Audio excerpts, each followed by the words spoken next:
Hi, I'm Steve Schiffman. I'm running for Congress, District 2. My motivation for running for Congress is rather straightforward. I'm concerned about the direction we're going regarding democratic values, including polarization, the lack of respect for diversity, where the prevailing attitude is my way or the highway, where common sense and mutuality and coming together is missing. My campaign is focusing on at least three major issues, which will be discussed in just a moment. One is healthcare reform, the second is gun safety, and the third is a combination of jobs, education, and immigration reform. What do those really mean? In terms of gun safety, three important issues exist. Number one, eliminate what I call the gun show exemption for registration. Number two, I would eliminate the private sale exemption. And number three, I would eliminate the reciprocity that Nevada has and other states has concerning concealed permits of weapons. Right now, if you have a permit of a concealed weapon in a neighboring state, you can have that here in Nevada.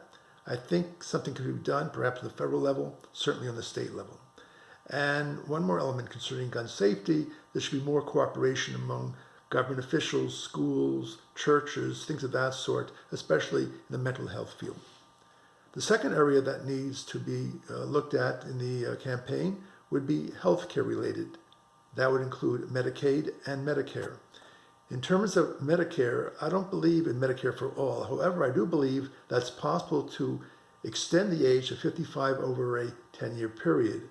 That being said, I would like to see immediate reforms, such as one, providing pharmaceuticals to those on traditional Medicare. Right now, it's only an Advantage plan. And number two, I would like to see Medicare be portable, which means you can use it from state to state. And perhaps the third thing that I would like to see is elimination of the for-profit insurance companies, going back to a non-profit approach in which you have Blue Cross Blue Shield and other companies that are strictly non-profit. And on the third category, which is a combination of education and jobs and immigration, I would like to have increased educational opportunities, for example, establishing vocational schools, to be able to allow students who are both in graduate and undergraduate schools to have a chance to waive their fees. How? By doing public service upon graduation. Now, if you increase the education of the people, you will then be qualified for better jobs. And of course, better jobs means more income. And if you have better jobs and people are willing to take them because they have the skills, that will reduce the need for immigration or bringing in people to work here.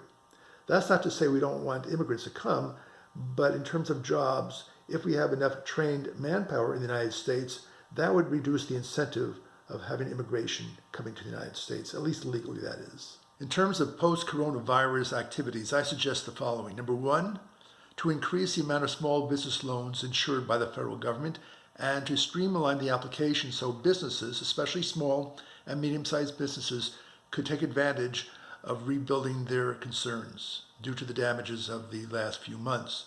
Number two, to take an opportunity to help increase spending for massive infrastructure renewal.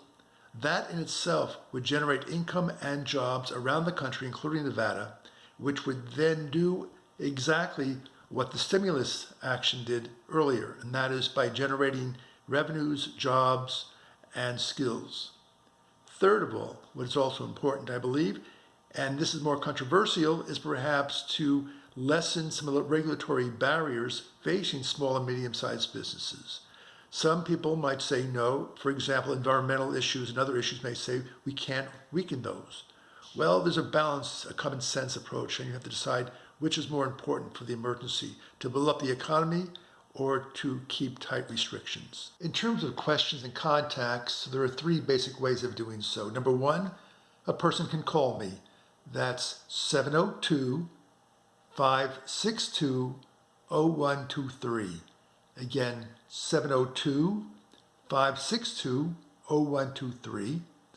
The second is via email, which is Steve, S-T-E-V-E, at votesteve.us.